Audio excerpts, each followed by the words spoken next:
All the way live. All the way live. All right. BlaKBoXXRadio. Woo. We are in the box. We're in B City, Baltimore City. It is a rainy, cool day. It was kind of warm today, but it's raining now. It's been raining. So we about to bring some sunshine into Baltimore right now. I got a special guest. We're gonna get to her, but I just want to say a little bit about BlaKBoXXRadio. I'm a host here. My name is Queen, and we are a media platform illustrating Black excellence. We are a space for Black face. So we give spaces to Black faces, and Black stories is definitely a priority.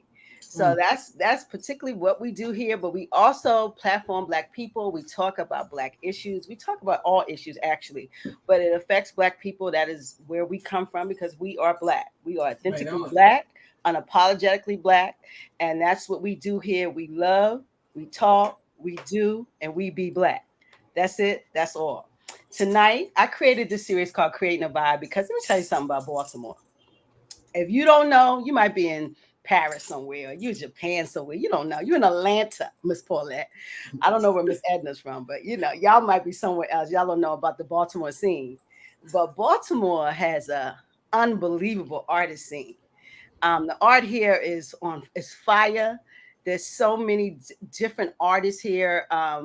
It is amazing. I didn't know the scene was this thick, but it's absolutely fire. And I just knew that there needed to be a space just for artists to create. So this is the place where creatives create. And we got the creative of creatives. We have the artist of artists. We have art.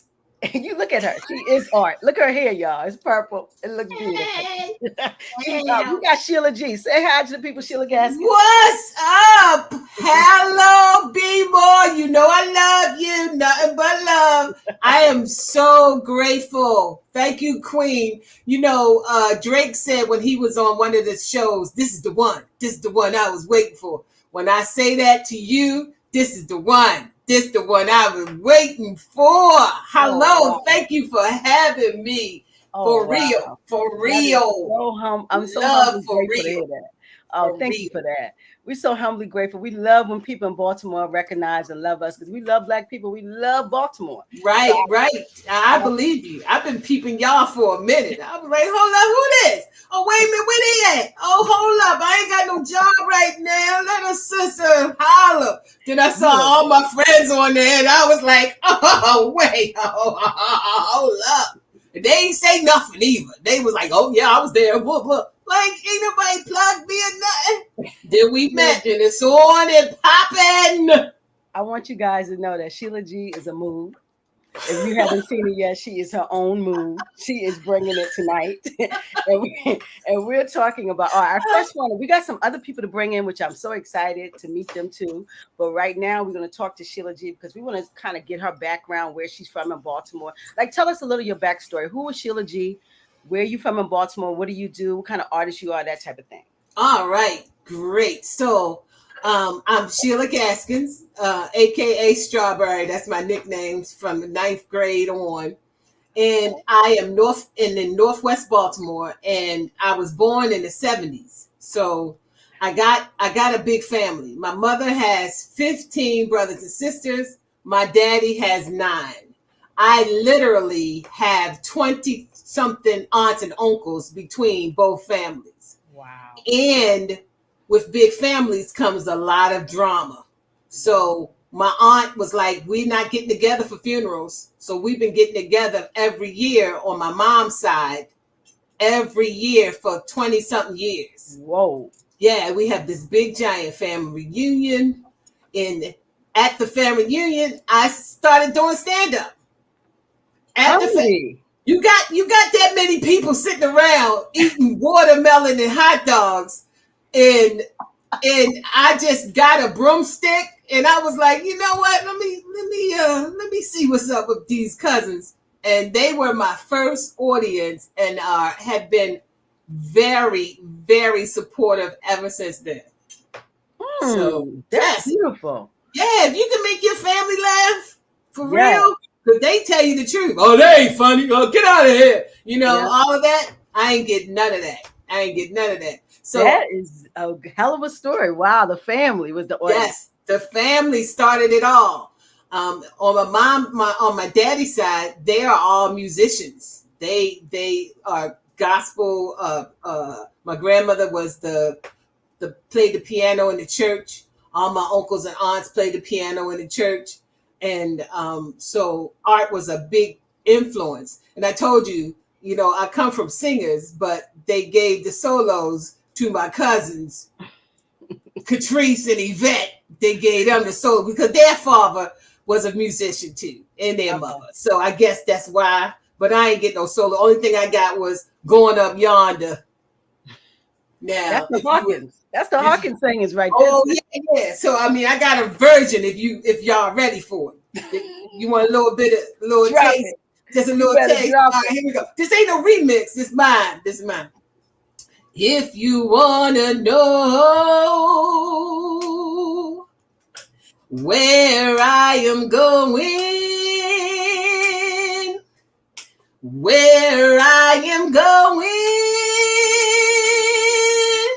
soon.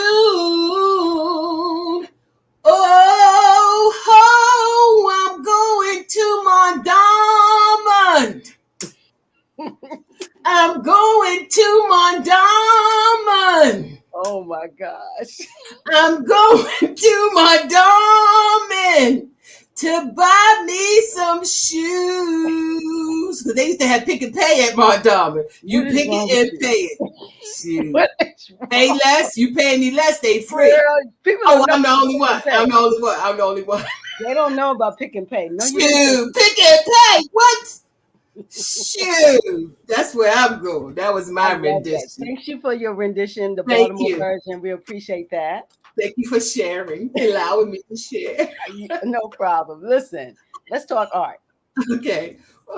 So we heard how you got there, and what has sustained you over the years. What is the Be More Scene in art? What have you done in this out here? I see your bio. Tell the people.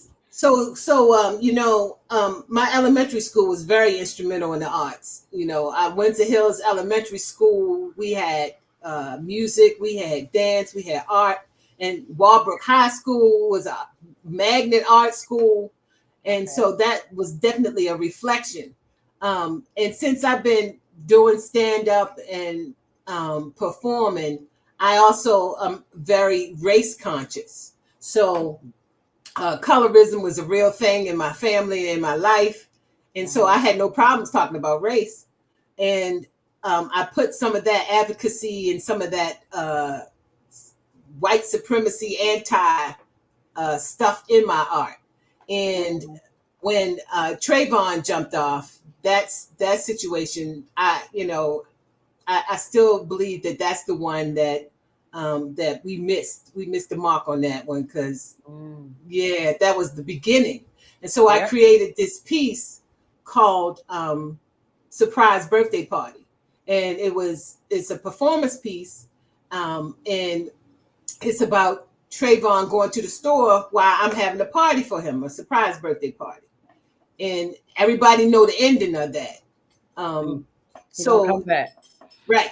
And we're sitting there, the whole audience is sitting there waiting for him to come back.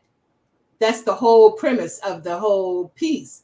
And that was a part of arts. It was a thing that they had in the city, and it was part of Arts Fall Apart. It was called Rooms Fall, where they had visual artists help performing artists, and it was a downtown, and it was like 20 something rooms that visual artists and artists were in, and you walk through all the rooms.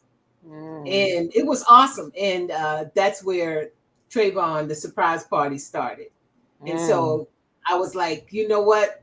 I'm going to be an advocate. I'm going to use this art to talk about stuff that's difficult.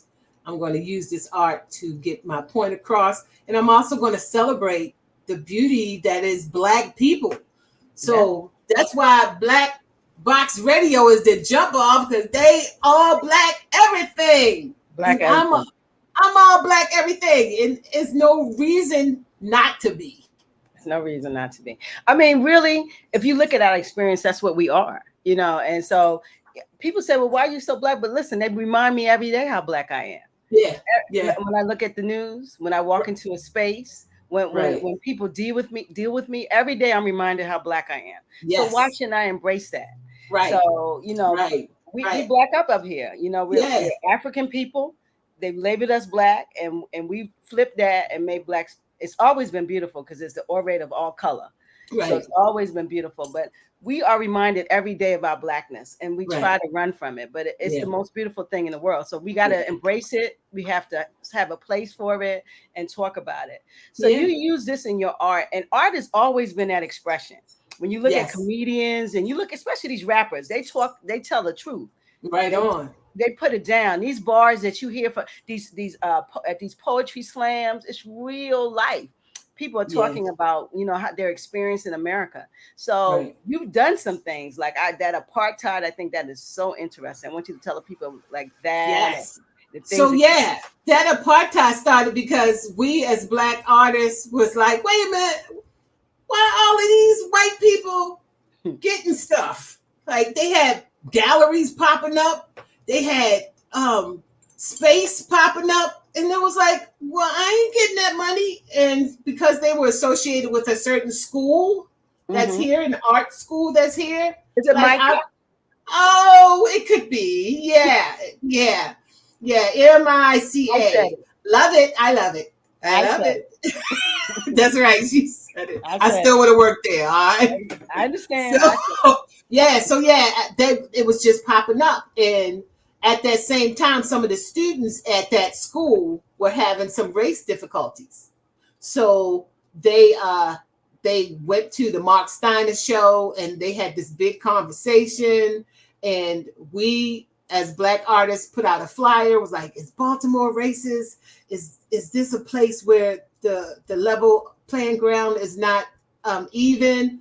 And so I wrote a letter to the editor talking about how racist we are and how we need to change that. And it was a cute letter. It wasn't something that you were to be mad about, but it was said things like, if you do something in February, if that's the only time you see black people in your life, something's wrong. I said things like, hopefully on your board, if you have a board, that there are some brown people on your board or brown people that work in your organization, because who are they going to eat lunch with? So I was throwing shade, but I also was making a comment. And people gathered and they talked about the letter. Some people were pulling it out. Hey, Sheila, we see what you wrote here and we want to do some things. So as a result, long story short, we got together, 8 of us, 8 women, and decided that we wanted to make a change. And so we had a meeting at 2640. The Facebook invite said it was going to be 250 people that's going to show up, and 500 people showed up. 500. Like, whoa. And we were there all day. And it was a Super Bowl Sunday. Wow. And that tells you how invested people were in this conversation. Yeah. And as a result, we had action plans where we decided to do things as a result of that. And we would meet every month in the community. We would go to certain communities and we have conversations. And apartheid been around since 2015. And as a result, we've been invited to have conversations about the monuments. We got funded to talk about the monuments. And that was an eye-opening experience because we went to white areas, we went to black areas, we went all over. Mm-hmm. And what we found out in those conversations was people need to get rid of the monument in their heart first. Ooh. It's not the one outside. It's the one in the heart. And when I tell you, black folk didn't want the monuments to come down, black folk didn't want the monuments to come down either. And which monument is this one, my ass? It's all 3. It's the one at the BMA, the guy who did all of that stuff on women, their parts. I don't know his name, but all 3 of them came down. And we were instrumental in having those conversations. That is So that's quite an impact, because the first way, I think a lot of times you can recognize some things, but mostly when you get people to start communicating things they're uncomfortable with, now we have some traction. A lot Yeah. of times you can be uncomfortable with it, but you never say a word, and Right. it just festers. But if Yeah. we start some communication on it, we find that people, it usually is impactful. People usually want to do something. They want action. It's an actionable thing when you start talking about it. Yeah. And so that's a good thing. So you guys have impact when it comes to the conversation. Right. And What difficult conversations, it because is. we had conversations about Judith and that movie that came out. Mm. Dr. Ray Wimbish from Morgan was our speaker on that. That Mm-hmm. was an online thing. We had conversations about Breonna Taylor, what to do with that, in an artistic way where people got to express themselves online. And then when COVID hit, we were instrumental on people still getting paid. We had Flossie open mics, and that was all kinds of artists Mm. online. And you would pay, you would just give them some money, and then the week later, we would divvy up all the money, and then they had a check coming to them. Mm. So those were some of the things that we were instrumental in doing during COVID, because this whole new thing, this whole thing, I'm loving that. That's TV for me. Mm-hmm. That's what Mm-hmm. I strive for. I'm like, I ain't on Carl Burnett show, but why not? You know, You are a trip. I get you are something else. I I get I'm it. being so silly. I'm being You are so silly, silly. and I love it.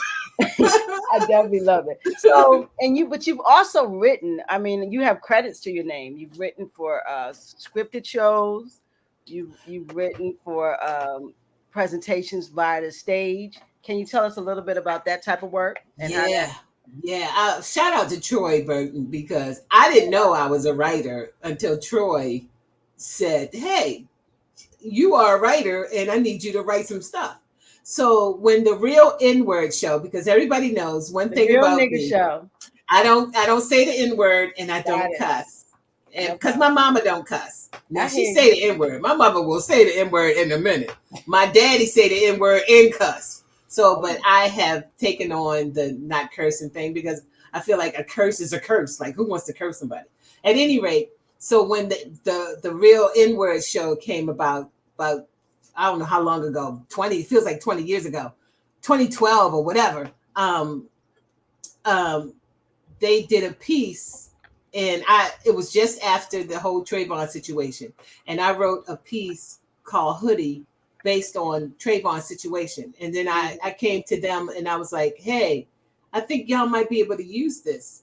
And they were able to use it, and Troy turned it into a call to arms, Mm. where all the males in the audience at the end of that piece came on stage and was recognized. Oh wow. It was amazing to be in the audience and see the men just get up and Yeah. all be on the stage in one place like that. It was more than church. Wow. And so based on that piece, Hoodie, Troy decided to do a second presentation called You Thought I Was Him, and that's debuting in November. And I am still writing for the main characters on that show, and some original stuff.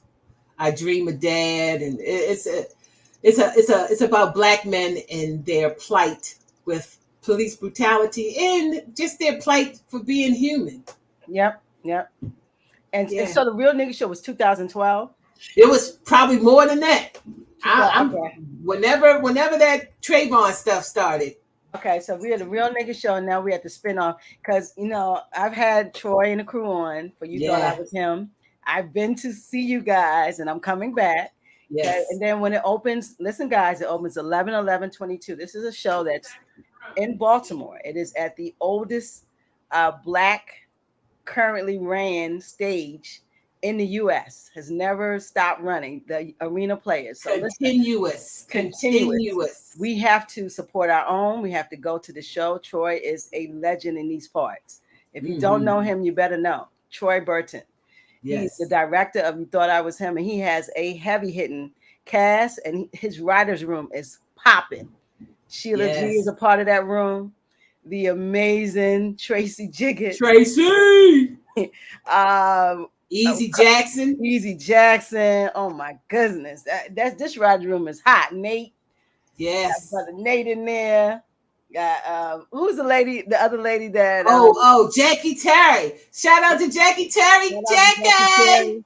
Let me tell you Yes. something. This You Thought I Was In 11/11/22 arena players come out. All right, so we kind of embodied. You are the artist. Are you've been in these streets how long? I'm over 50. I've been in these streets for over 50 years. Whoa. I've been doing art since 6 years old. And my first play at Wednesday Hills Elementary School, it was a song cornered that he did right. I was the peas. Okay. And at that time, all the teachers would do was draw something and stick it on you. Let's stick it on you. That's all you did. And it was the record player was like this. You put it on like this and put it on like that. And it went around and it was outside. And all I had to do was step in and step out. That was it. A lot of imagination. That was it. I loved it. I've been doing stuff ever since. So 40 years you've been in the artistry realm in Baltimore City. Yeah. So what do you think the state of art in Baltimore is now at this point? How do you feel about the art scene, the Baltimore scene? What do you think? I'm so excited of the continuous art, the wound works, the arena players. These are institutions that have been working tirelessly and effortlessly for years, for decades. And they've been doing some good work in the community. And it's only right that they receive the financial reward that some of these other places get. And I've been an advocate for that for so long. There's no reason why the arena players should need new seats. That should be a given, because we're talking about treasures here. Yes. And people need to invest in these treasures, these antiques, these icons, and put their money where their mouth is, and put their money there,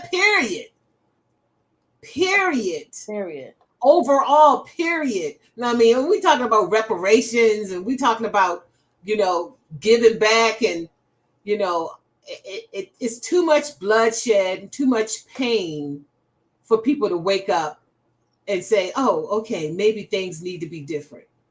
Like you can't keep monopolizing and using our pain for you to feel guilty to give us stuff. That's true. That is. You should just give us stuff. Plus, if we were so not equal, why in all the museums are artifacts and things that we made?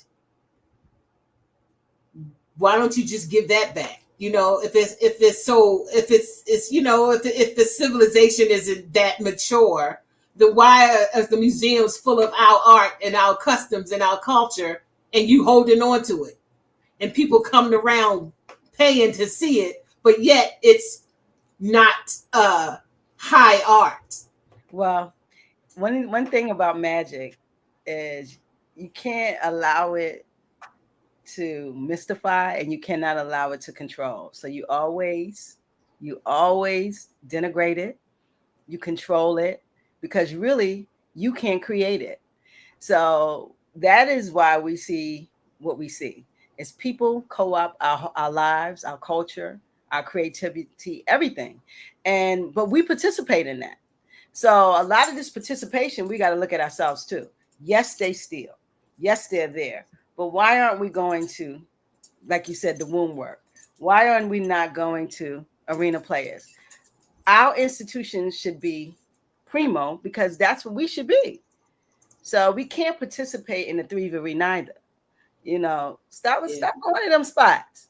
Yeah. Show up at your own spots. That's what we have to look and be very intentional about building our own spaces. That's because true. People who aren't great always going to take. Remember that. All right now. All right, T-shirt. That's the bar. Great.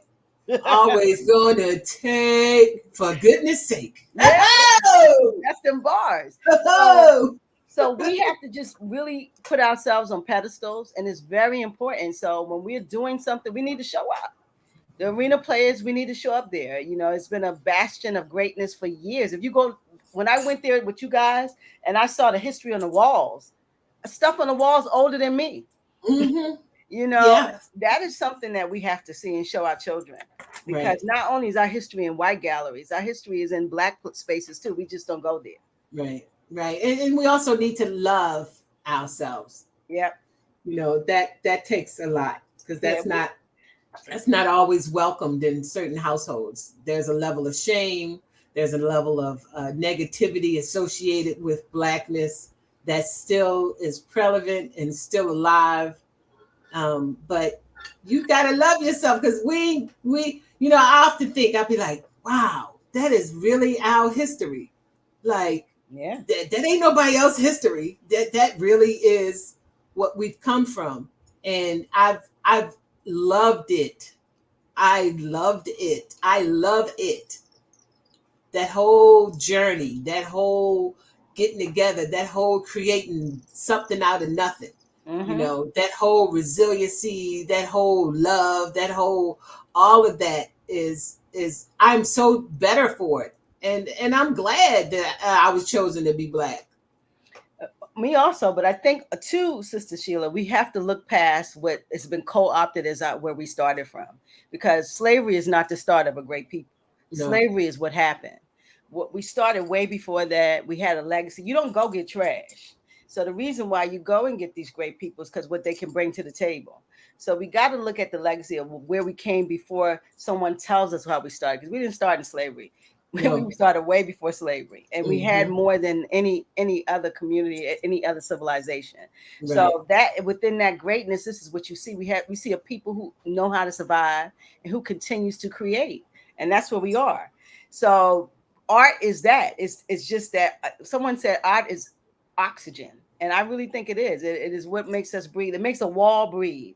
It makes it makes a place open up. Art brings it all in. And so Right. art is very important. And in Baltimore, art, with the stuff we're going through, we still got these artists putting on shows. We Yeah. still got so many things going on in Baltimore. They talk about violence, but if they talk about the art scene Right. that's Right. going down, at the Voxel, and they got all of these things going down in Yeah. Baltimore, Yeah. The mayor was talking about some solutions for what's going on. When and I'm a product of the 70s, and arts again was part of my upbringing, like in every grade. Black History Month too, but things were plentiful. We had some things, and so when he talks about solutions could be putting channeling some of this energy into some art somewhere.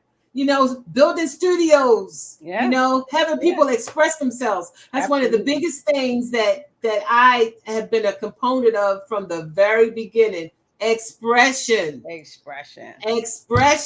Expression. No matter what that is, that Yeah. is what the future holds, and that has been robbed from us for so long.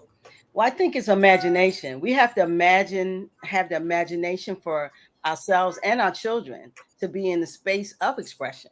A lot of times we're not imagining that. We're just, it's just that, okay, let them be who they are. But we imagine spaces and create these spaces for this type of expression. Then here we go. And that's what art's doing.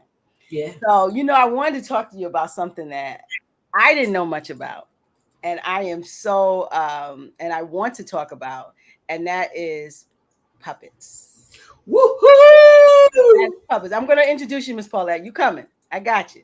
So, yeah, I didn't know. I know that children need to see themselves, even within puppets. They need to hear their voices and hear themselves, because they're in a different type of world, and they're children. So they live amongst a lot of illusion, because they're being taken care of. So a lot of times puppeting and cartoons, this is what they cleave to. And if there's never no representation of Black people behind the puppet, then the child is not getting the Black child is not getting a full experience. So I just thought it was so integral when you told me you did that. Like, let's talk about it. Because, and then I sent you today, I sent you Sesame Street has the first Black puppeteer in its history, a Black young woman. I forgot Monica. What's her name? Megan or something, right? Megan. Okay, Miss Paula, let me get you up here. Ready to talk. I see you. So yeah, her name was, I think, Megan Rich's Piece or something like that. Megan Pfeiffer's piece. Pfeiffer's Piece. Okay. So Miss Paula, I want you to introduce yourself. I know you. I heard you the puppet lady, or you do puppets. So introduce. Look at that. I see you, Ms Sheila G. Introduce yourself. Tell us who you are, and let's talk a little bit about what you do. Okay, so my name is Paulette Richards. I am based in Atlanta. I am a puppet artist and independent researcher. I met Sheila during the festival that accompanied the Living Objects African American Puppetry exhibit, which I co-curated at the University of Connecticut in 2018. Oh, wow. So in the process of doing the research to put that exhibit, what we found was it's not just that puppetry, or what we say object performance, that includes masks and other types of sculptures. Hi, Edna. That's not something that has just been missing for our youth. Object performance was and is an integral part of African performing arts. The mask is the center of what I call spectacle drama. This is a whole community-wide ritual. And because object performance is one of the best community building tools that I've ever encountered, the slaveholders suppressed object performance. You can't make masks. You can't make these figures that represent heathen gods.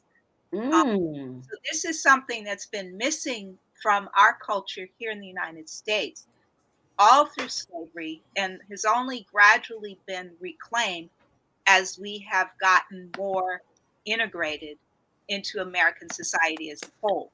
Because without a folk puppetry tradition, there was no way for us to learn this until we could go to schools where it was being taught. Very interesting. You call that, you said it's object performance. Yes. It's a tool that's used for community building. Yes. Can you expound a little bit on that when you say that? Because that's important. Okay, so I'm going to talk about two rituals amongst the Yoruba people. One is the Egungun ceremony, which marks the transition of a person from the spirit to the material world after they have passed.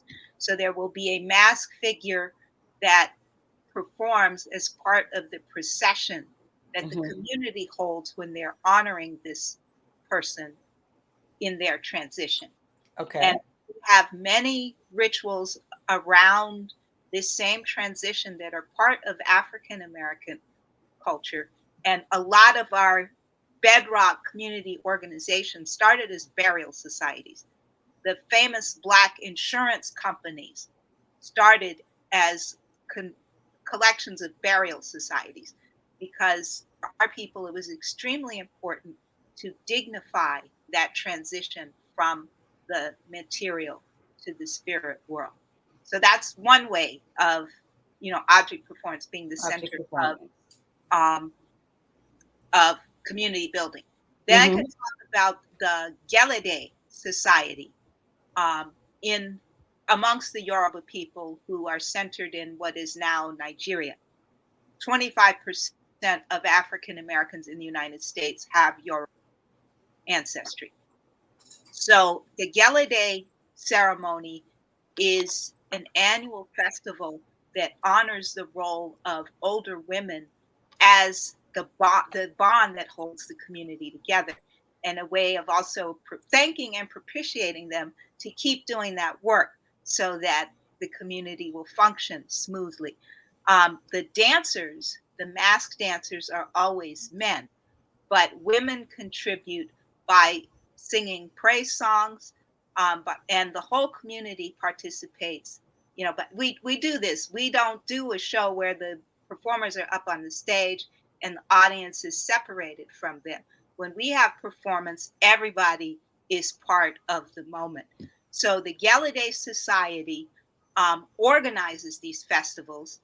They train the dancers, they commission the mask makers, they get the people in the community either through cash or in-kind contributions to prepare food so that everyone who attends the festival will receive a meal while they're there. So this is what I mean about organizing. It's an organizing tool.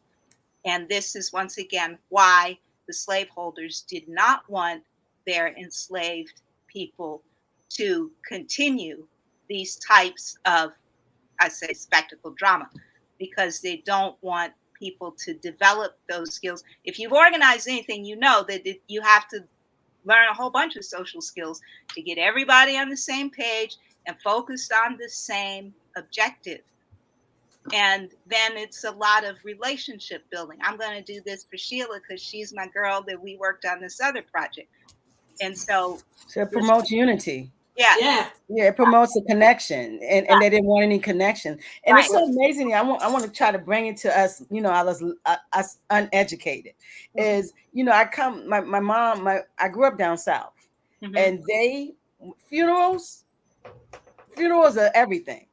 And I always said, why are you so interested? But now I'm hearing is that the same type of performance that you were speaking of when it comes from us being maybe 25% Yoruba, which is West Africa, and that being in our lineage, all African Americans here, we are performing in a different way, but it's still that type of performance.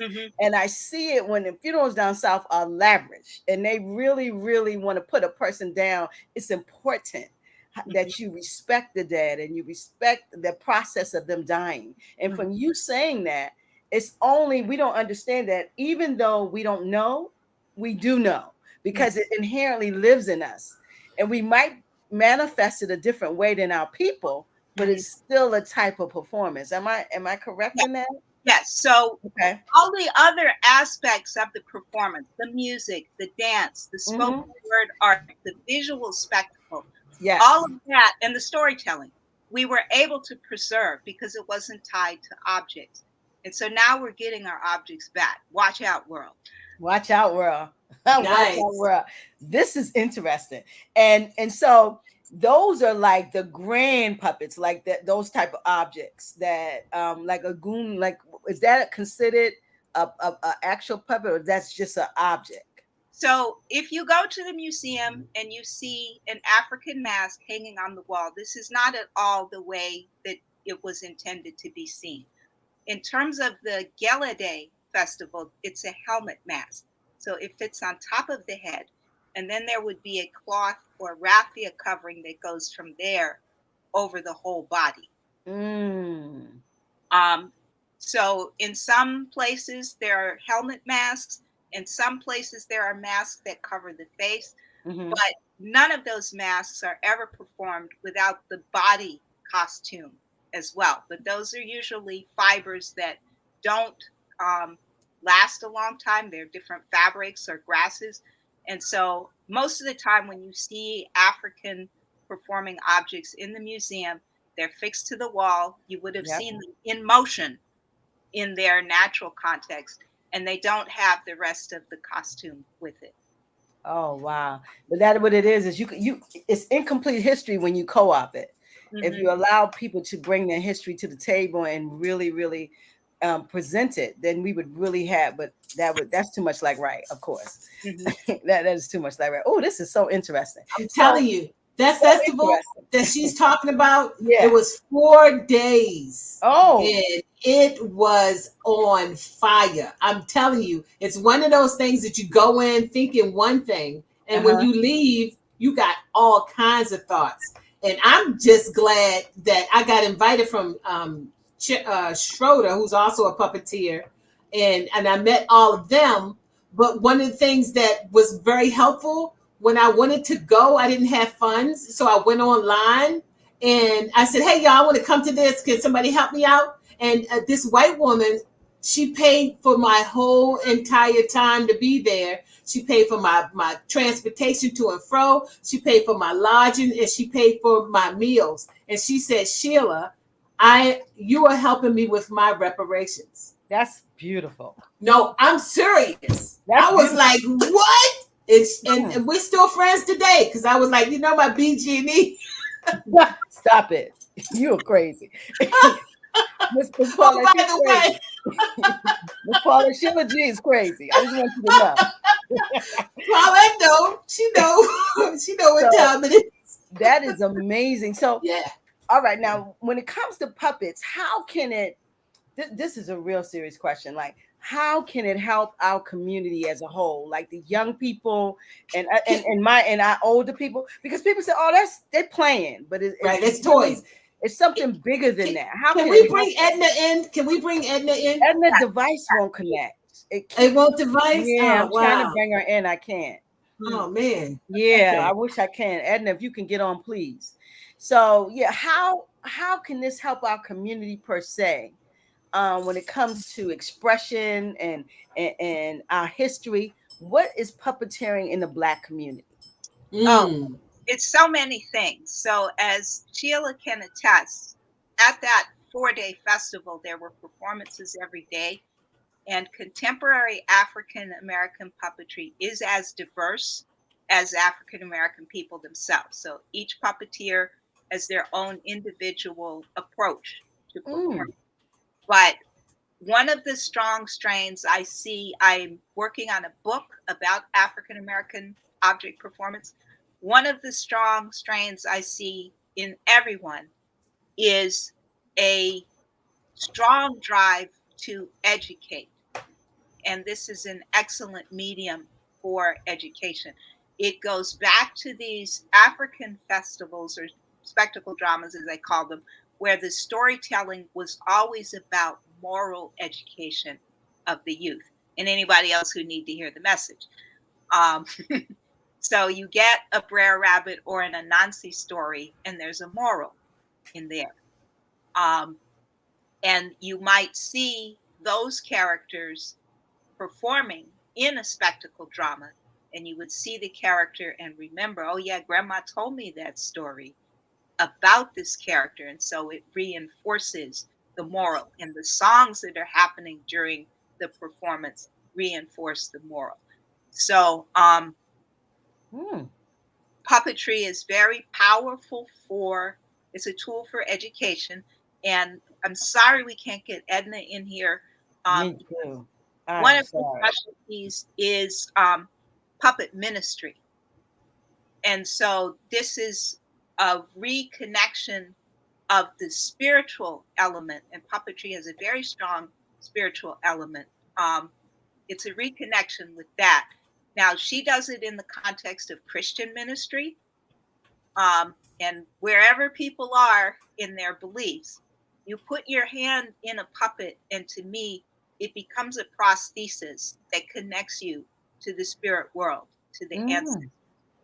And so the message that comes down through that performance often can be inspired, and it can, it's a way of bringing insight to people without like preaching, bashing them over the head, and, trying to impose a view on them. They watch the puppets perform and draw their own conclusions. Yeah, and it's also a healing tool. They use that when there's therapy, there's some type of abuse going on, or something that's happening in the household. You'll use figures or dolls to represent you or the person that's bothering you. Sure. There's a way that you can talk through puppetry. And I know that once we got the Grit Fund, and we're charged to go around into the communities. And I was just recently at 2 summer camps, and they just went for it. It was there. They had focus. They had creativity. They had a product that they cared about when they went home. And some of the classes was 15 minutes. Well, let's get Edna in. What's up? Yes. Good evening. Good evening. Sorry. Hey, Edna, how are you? Difficulties. Sorry. Okay, you up in here. We've been waiting for you, so come on. Thanks so much. Good evening, everyone. Good evening. Nice to see my dear sister Sheila and Paulette. Yes, we all friends and stuff now. That's right. That's right.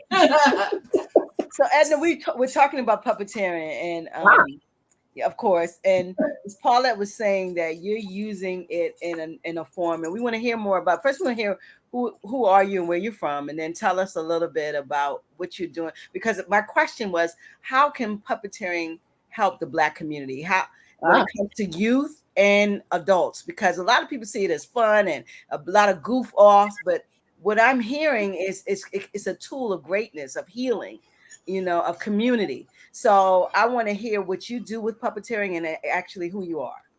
Okay, all right. And welcome to BlaKBoXXRadio. Thank you. It's wonderful to be here. And thank you, Sheila, for inviting me. Appreciate that. So my name is Edna Bland, and I'm originally from New York, Long Island. I'm a New Yorker who currently lives in Florida. And I live in Sanford, Florida, that's nestled in between Orlando and Daytona. So yeah, that's Trayvon Martin. I actually live 2 buildings away from the Trayvon Martin apartment. Oh my goodness. Yeah, Wow. I pass them every single day. Yes. Oh man. Yes. Okay. Yeah. So so I am a puppeteer. I've been a professional puppeteer for 27 years. Ooh. And you mentioned Megan Pfeiffer earlier before. Yes. I'm the OG, okay? I hear you. Well, that was Megan. That was it. That was EB. I hear you. And I say that because I discovered puppetry as an adult, when I worked for the Emmy Awards. I worked in the entertainment business in New York. And I told, we were given a special award to the late, great Carol Spinney, who's Big Bird and Oscar the Grouch. And I told them a story. I said, I wanted, I was seeing the Black family on Sesame Street, Gordon and Susan, and I wanted to be their child. I mean, I had great family, but I just wanted to live on Sesame Street, and I wanted to be their child. And how I even met Loretta Long, Dr. Loretta Long, who's Susan, as a child. And I told her that. My mom took me to an autograph signing, and I told her that. And I just remember her wonderful smile and her embracing me, and saying, okay, whatever kind of thing. And so I heard the story. He heard the story, and he said, well, why don't you come to the set, Coffee Story Studios in Queens? And I went there, and it was magical. It was wonderful. It was, you're walking in the room, you see Mr. Hooper's store and the 1, 2, 3 step. Yeah. You see the lights in the camera, like you're still on Sesame Street. Oh my goodness. Nothing like it in the world. And, I just regress back being like 4 or 5 years old. Yeah, you take me back to my childhood. Yeah, exactly. So it was just that day, I didn't see her. I didn't see the humans. I saw the puppeteers, and they were crawling and rolling all over things. And it was just wonderful. It was love at first sight. And I said, this is the coolest thing I ever saw. I totally want to do this. And he said, okay, if you're that serious, I will let you come here anytime you want, with or without me.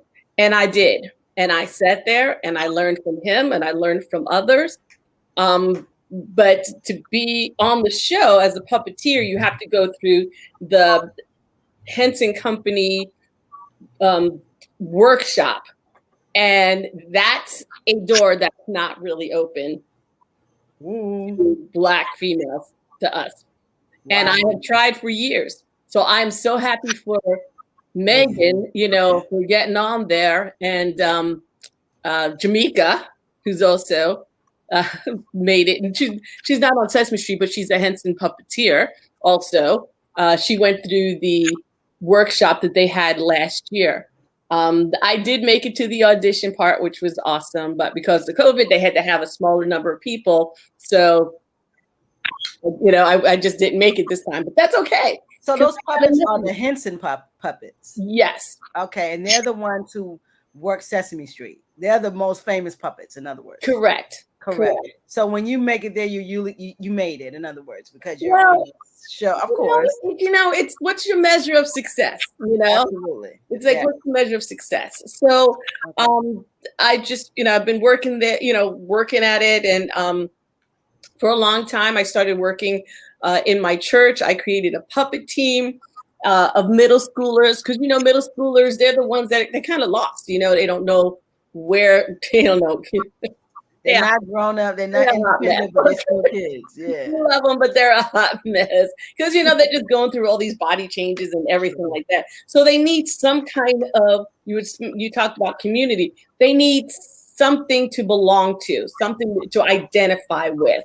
And I even seen over the years of like kids who just help each other and work to, you know, it's a team, just like any kind of a basketball team or a football team. It's a team of kids. It just happens to be working with puppets and getting together a show. And so it was really great. But what I do now, oh, by the way, just to let you end the story, I did end up meeting Dr. Loretta Long, Susan from Sesame Street. I met her. I told her the situation. She said, well, she has a doctorate in education. So she says, I'm going around talking to, you know, teaching conferences, all that kind of stuff. I can't take the Sesame Street puppets with me, you know, for licensing reasons. But since you're a puppeteer, why don't you come along with me? So the person who I wanted to be my TV mom, who I met as a child, I grew up working with and touring with. Amazing. That's so amazing. Wow. So what I do right now is I am a certified theater teacher in Florida. I'm in a performing arts middle school. This is my 11th year at this school. And I was teaching all levels of theater. And then I said, I started an after-school puppet club. And I noticed the same probably 10 kids were, you know, kept coming. So I said, hey, you guys want to be a puppet team? Because, you know, I was doing this, you know, I did this puppet team at my church. So like, let's just transfer it to school. And we, you know, became very successful. We were invited out to do things in the community. And then I asked, can this actually turn into a class? And it took, you know, a proposal and some time, but I got into a class. So this is my 6th year. We started first with say 20 kids per semester, one class, 20 kids per semester. The second year was 85. And from then on, I have about 150 kids in my program, where I now have a puppetry 2 and 3. There is another theater teacher, so they kind of have the heavy load, while I have a puppet program and still have a puppet team, which is a after school. It's the separate after school. And so it is the only puppet elective class in the country. Wow. In the country. Amazing. Are these all a diverse amount of students? Are these what type of demographics? It is diverse. My school is a third, okay, of Black, Hispanic, and white. Okay. It also, besides it being a performing arts magnet, it's also a Title I school. So we don't ask any of the kids for any money. We do everything, you know, the school pays for everything, all of their projects, all their art supplies. And then they're blessed. Yeah, well, and then I other things I fundraise or I have to write grants for. Oh my goodness.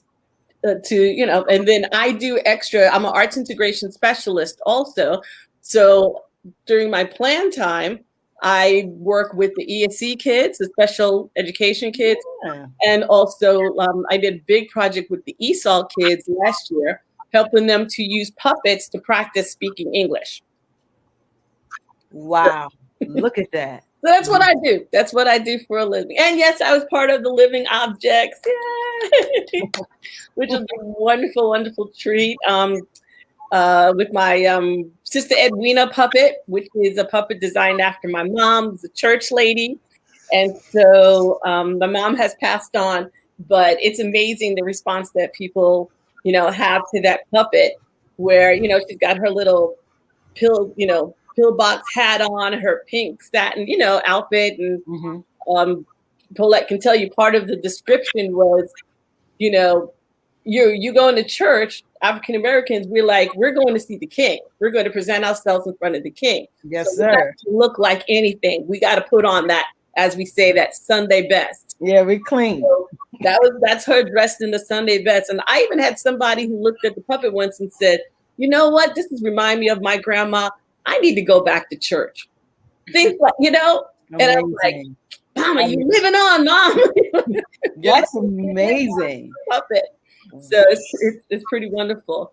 So Queens, the part of the beauty of, again, at this at UConn was when it was a museum. It's a museum. So when you come in, you see all of these puppets, with nobody in them. And then you walk around and you look and you see, but then at night they come to life because they take them and perform with them. Oh, wow. So I've never seen anything, as a theater person, I've never seen anything come from a wall to life. And that part alone was like mind blowing. And also, Edna, people didn't even know that gospel puppetry existed before that function. Yeah. This is the first time I'm hearing that. I didn't even know that. Yeah. They actually, most Black puppeteers come from the church. Yeah. You mentioned Megan. I remember going to a Christian puppetry conference and seeing Megan at 9 years old. She's an amazing ventriloquist, wonderful singer, amazing ventriloquist. And another one, oh my goodness, Raymond Carr, who's there in Atlanta, who's doing an exhibit at the Center of Puppetry Arts right now, also came out of church. Langston Hatch, who's a wonderful builder, ventriloquist, all came out of church. It's just they get to the church part, and they're maybe on a team or do children's church, Sunday school, but then most of them don't take it to the next level outside of the church for it to be, to become professional. Because in our community, honestly, it's like, how can you make a living out of doing puppetry? That's true. Yeah, I mean, you barely get supported being an artist. Right. So, anything that's not guaranteed money is hard, frowned upon. Yeah, I'm really interested in how puppetry can help our young people digest the violence and the trauma that they're in like big cities like Baltimore, where we see a lot of trauma, a lot of violence on a daily basis. And I really wonder how puppetry can help them digest that, communicate it, and actually deal with conflict resolution so they can go on different paths. So I really want to explore something like that, because it sounds like if you can utilize your hands and communicate, then it can help you when you're out in the street or when you're actually dealing with your community. What do you guys think about something like that? Well, I always tell this story, and Edna and Paula, they noticed the story where I had the little tear coming down my eyes. But it's a real story. I was teaching at the Monarch Academy, and it was fourth graders, and the class was crazy. When I tell you that it was a toxic classroom, from the teachers throughout all of them all day long, that's how the class was. And as the drama resource, I had to come in and do theater. So we could not go outside, and we had to use theater inside the classroom, but the teachers didn't want me to touch nothing. So how you going to do theater without touching stuff? So I brought in puppetry, and I kid you not, they changed. I had the little paper puppets. I had all the little stuff that they had. And one particular boy, and again, here comes a little tear. One particular boy was off the chain, fighting every day, angry every day, cussing everybody out. And once I brought the puppets in, he sat in his corner, and I said to himself, "Hey, man, what's going on with you? You have been showing up to class, coming every day. You have been talking in a manner that's respectful. What's happening? What's going on?" And again, here goes the deer. Oh. He said, "Ms. Sheila, I just didn't think I would be doing anything like this, making a puppet out of paper." So that's why I'm trying to expose. My thing is expose. Go into these classrooms, go into these areas.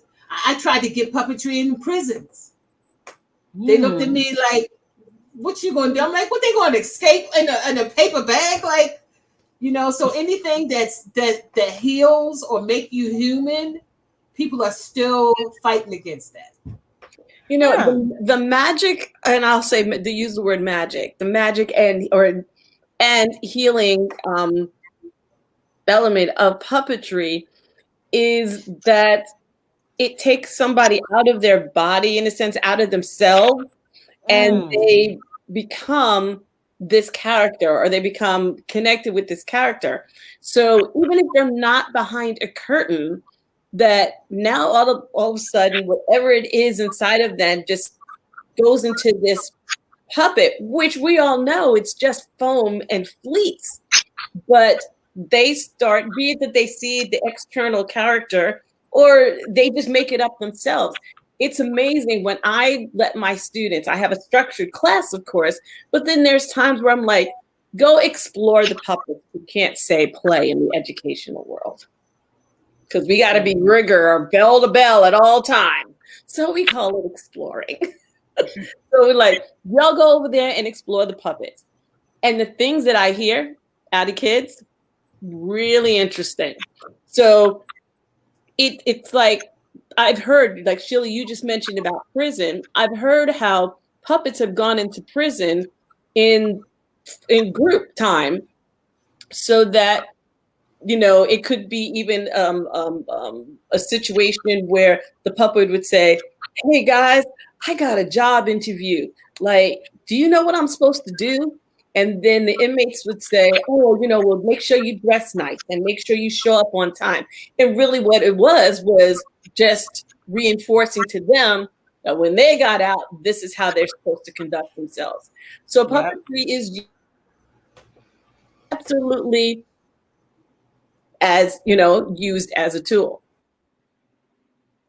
Yeah, I love that. I definitely love that. I didn't know anything about it. I first saw it on her bio. I'm like, what is puppet?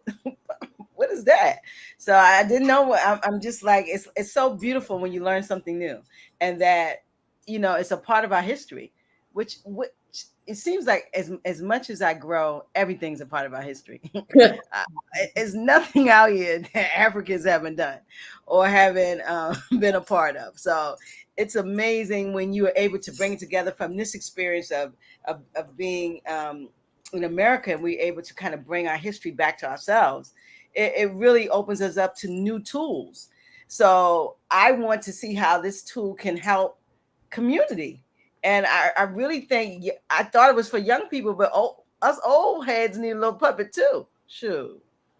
Oh, it's puppet for everybody at every age, every background. And like what Sheila was saying about the little boy also, which is, just such a touching story of him getting in touch with that other side of his, like a creative self, that maybe he just wasn't allowed to be that way, Exactly. There is, last summer I was working at a summer camp, all Black kids, and it was the Title I summer camp, basically. And I mean, they would bring in food. So like, even when the kids would got some money in Florida, all these Title I's. They, well, we've got some areas here in Florida that need it. Okay. And I'm sure in Baltimore too, absolutely. Yes. So, I was supposed to come in and just kind of work with these kids on something just for an hour here and there. And I said, you know what? As a theater teacher, just as a regular theater teacher, and I said, I'm gonna bring in some puppets. And I specifically brought in Black puppets. I didn't want them to see anything else. I wanted them to see Black puppets. Because first of all, they see me, a Black puppeteer. Right. But then I wanted them to interact with Black puppets. So I dug out all of my African-American puppets and stuff like that. And I brought them there. And I mean, it was like every day for the rest of the summer, it was like, the puppet lady is here, to the point I even got a shirt that says the puppet lady. Because and I have these wonderful pictures of these kids who, like, sure, they've seen a puppet before, but they never got to put it on their arm. So it was just exploring this new thing. And I'm talking, these are like 3rd, 4th grade, actually 2nd to about 5th grade. Yeah, was the group of kids. And then for the younger kids, I just went in. I have a specific puppet named Frida Read a Book. And I started gathering from different places children picture books with African-American characters in it. And so I went in and Frida, so Frida was talking how much she loves to read, there's that influence. And then here now, I read the book to them and show them the pictures of people that look like them. So it's just those little things like that we got to infiltrate our community. And I have to be, I don't mean to dominate the conversation, but I have to admit, like, at my school, being a teacher, the white administration blames our kids for everything. Everything. They have literally said it's the Black males who cause all the problems. Yeah. So I'm like, if we show them something where they can be, be better, they can get to the next level, of something, their thinking, their mind, then, maybe they'll start being, I'm not saying everybody's, not every, there's some people that are rough out there, but I'm saying it would be something that help them to think there's just another way, another way. And there was a 30-year-old man who was a camp counselor. He said, I want to go to France. I want to go to Europe. And I said, well, go ahead and go. I've been honored to go. You go ahead and go. He goes, nah, because, that my friends, they'll think I'm a punk if I want to go to France. Like, wow. Yeah, well. Wow. That's something. I never told the end to the story, and I don't know how long we have, but that guy, that young man, it was the year the Ravens won the Super Bowl, and he created a paper bag Ray Lewis puppet, complete with a helmet and cleats. Wow. See? Listen to that creativity. Yep.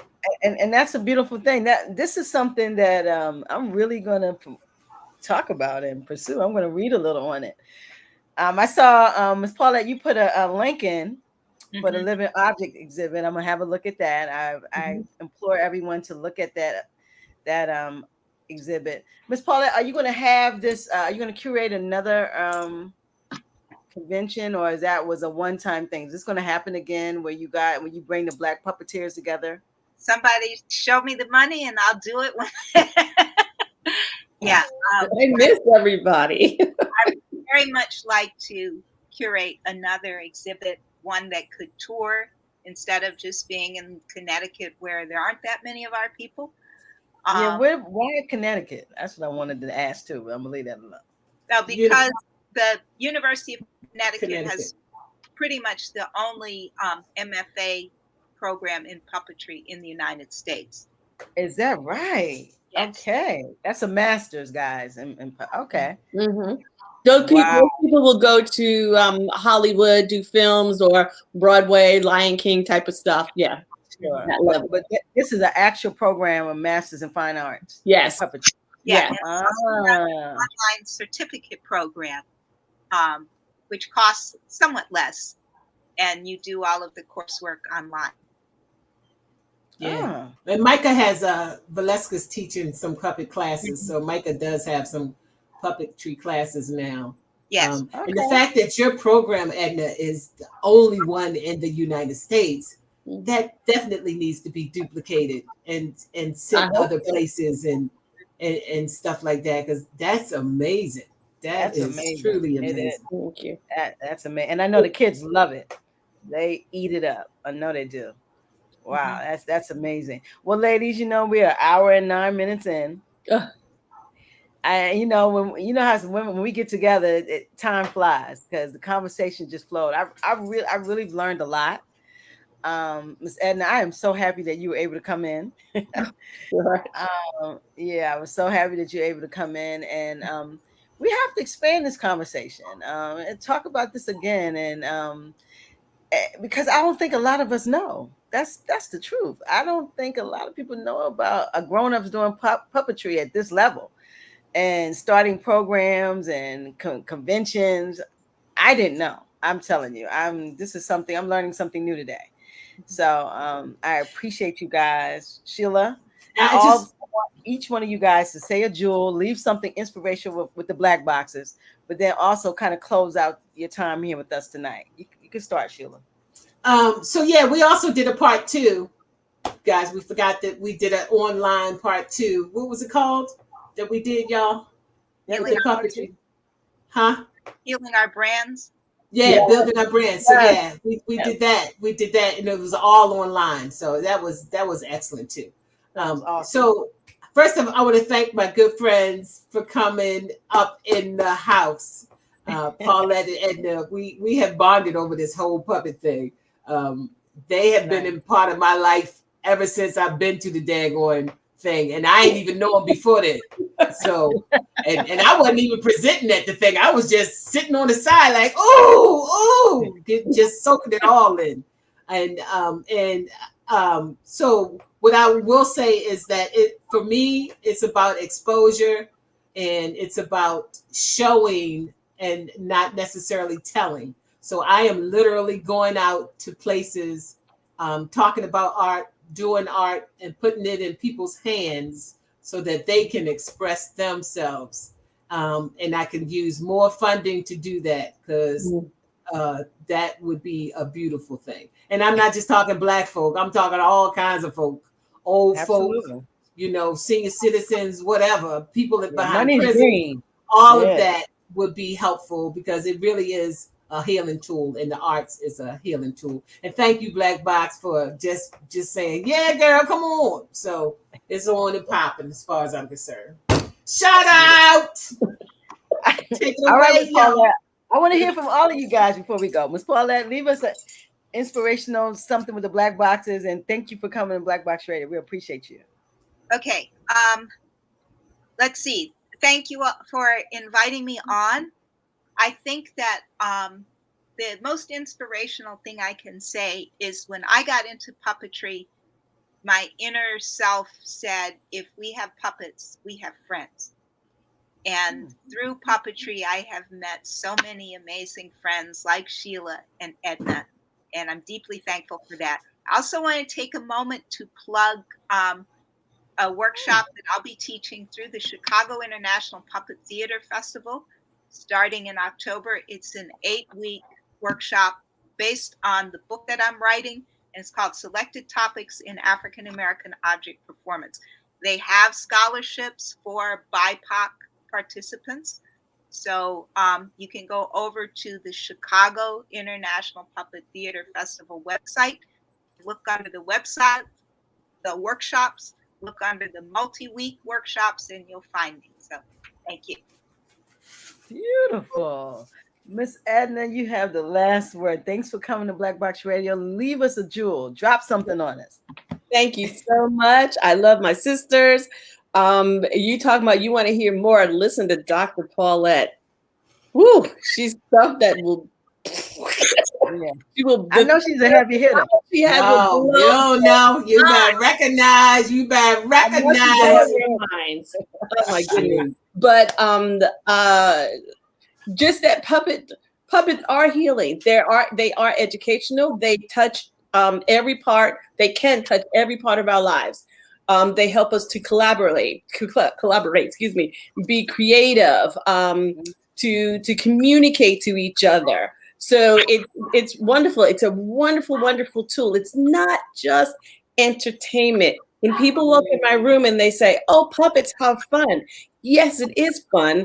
But then I sit there and I show them on my wall the standard. Remember, that's the educator side of me too. These are the standards. These are the things. That's how it's going to help our children to grow and help prepare them for their future in the workforce and just out there. So it's bigger than we think. It's bigger than we think. So I just want to thank you all and go out and explore and be creative. Sky's the limit, y'all. Sky's the limit. Art is oxygen. And we have been talking about it. We definitely have talked about puppets. What you got in your hand, Sheila G? What's that? This is the paper puppet that Edna taught me how to make. And I don't know how to get it in the screen.